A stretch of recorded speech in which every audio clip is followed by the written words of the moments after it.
you going to condemn them for cutting off food, water, and electricity to Gaza, another war crime called collective punishment? Did it ever cross your mind to condemn Israel when they assassinated Palestinian journalist Shireen Abu Akleh in broad daylight, or when they brutalized the people carrying her coffin peacefully, or when Israeli snipers killed innocent peaceful protesters throughout the March of Return?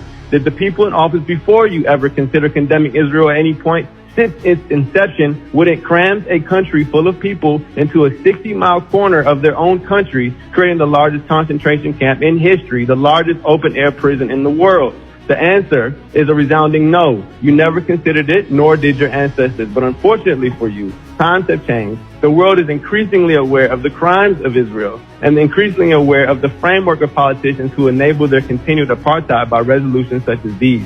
And in a city like Chicago, with majority black and brown people who have experienced the apartheid-like conditions of oppression in the United States, a generation of young people have emerged to understand immediately that we have everything in common with the Palestinian people and nothing in common with the brutal Zionists under who they suffer. A generation of people who are not surprised when we find out that our politicians, up to our president, spread lies about 40 babies being beheaded in order to rationalize genocide. We're only surprised that they're forced to walk those lies back. But of course, the damage is done. People are still spewing the debunked lies about rape and massacre of babies, even here in this very meeting, when actually there is endless evidence of Israel having killed over 500 babies in the last 48 hours alone, having dropped more bombs in 24 hours than the U.S. dropped on Afghanistan in 1 year. And finally, let it be known that condemning the attack as the actions of some fringe group misses the point of what's going on. The attacks were carried out by a broad coalition of groups from every section of Palestinian society, not just Hamas. That coalition represents a people determined to attain freedom at any cost,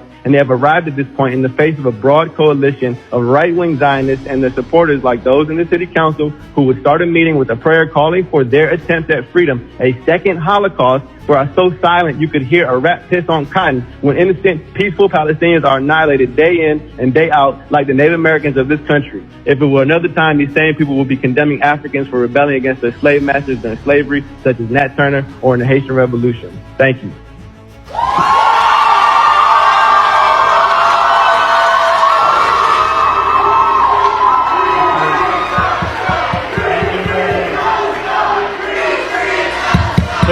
Thank you.